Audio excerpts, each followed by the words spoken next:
Oh, and first pitch crushing. Oh, man. Lean into it. On the flip side, in the NL, is the Dodgers, and we have some needs that we need to address. So I'll start right off the bat with the Dodgers. My number one is replacing Corey Seager's bat. Whether that be Correa, whether that be Freddie Friedman, I would hope it's Freddie Friedman. His production needs to be replaced. I don't think the Dodgers can go into the season with this team right now as is, and they'll be fine. However, is that a World Series caliber team? I don't know. I feel like once you get into the playoffs, you do need some production, and Corey Seager was a huge bat. And the people that they have around it, if Max Muncy isn't going to be ready to start the season, you can't count on him to turn into the MVP player that he was coming back from an injury, right? So I feel like Corey Seager's production needs to be replaced. So whoever they decide to get with that, that's number one for me. Number two is bench depth. The Dodgers have very little bench depth. Obviously, Pujols is a free agent. They're not going to re-sign him. At least I don't think they are. Steven Souza Jr. love him as a player, but trash. They don't really have any bench pieces. A lot of their bench pieces, left or they traded them away, whether it be Jock or Kike. So we have some bench holes. I would look at. There's been some rumors with the Marlins and their first baseman. I think his name is Garrett. It's Garrett Cooper. Yeah, Garrett Cooper.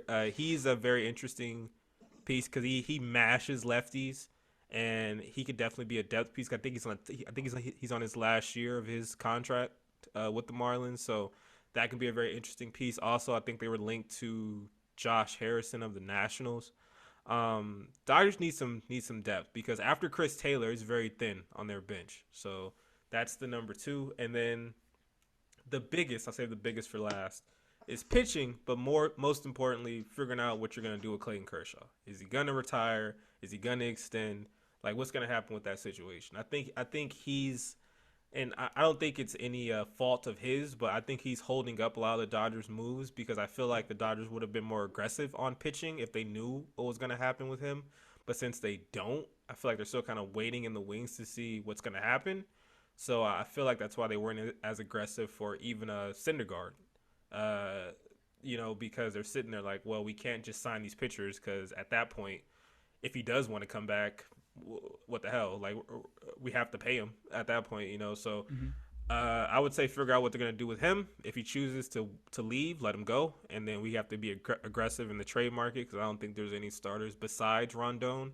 And my fear is that the Dodgers give him like 5 years, and I'm like, crap. We're stuck with a pitcher who is good when he's healthy, but he's rarely healthy. Okay, so number one, I have Kershaw, much like you. Because if you look at the rotation, Walker Buehler, Julio Urias, Gonsolin, Andrew Heaney, and I don't know who else is after that, right? So he'll slot as the we don't really know how he's going to be though, right? Right. So I would say, that would solidify the starting pitching rotation for now. I think you still need to add to it. So number two, I would be like, you guys need to trade for Luis Castillo ASAP because I think you have the resources and you guys you're gonna need that 1-2 punch that you've been accustomed to, used to, and that's what gets you to the playoffs. After you get that rotation together, the Dodgers needed to go after Jock Peterson, bro, because he's a big bat, left-handed bat. Like you did say that you need another one of those, right. And I think he's a catalyst, man. He's a big reason why you guys won the 2020 World Series. Like in the playoffs, he always comes up big. Right. And I think you guys would love that to have that bat back. Yeah, so I think number one, they're pitching.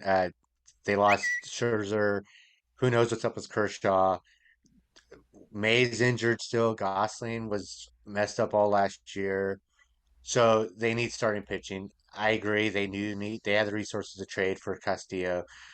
They need to go all in on him.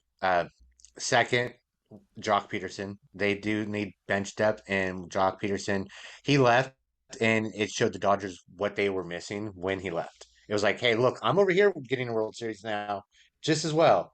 So I feel like they realized, like, oh shit, we let him go, and that's where I'm pissed because I was like, damn, he was an angel for about like a day or whatever almost.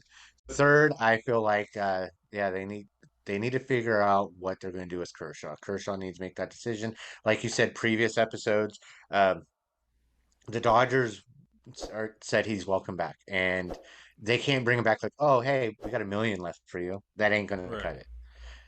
So they need him to make that decision, and they need that number 3 decision to go happen first, take over 1 and 2. But I'm saying it's number 3 because I hate the Dodgers and I want to see them suck. So Kershaw, take all the time you need. Oh, and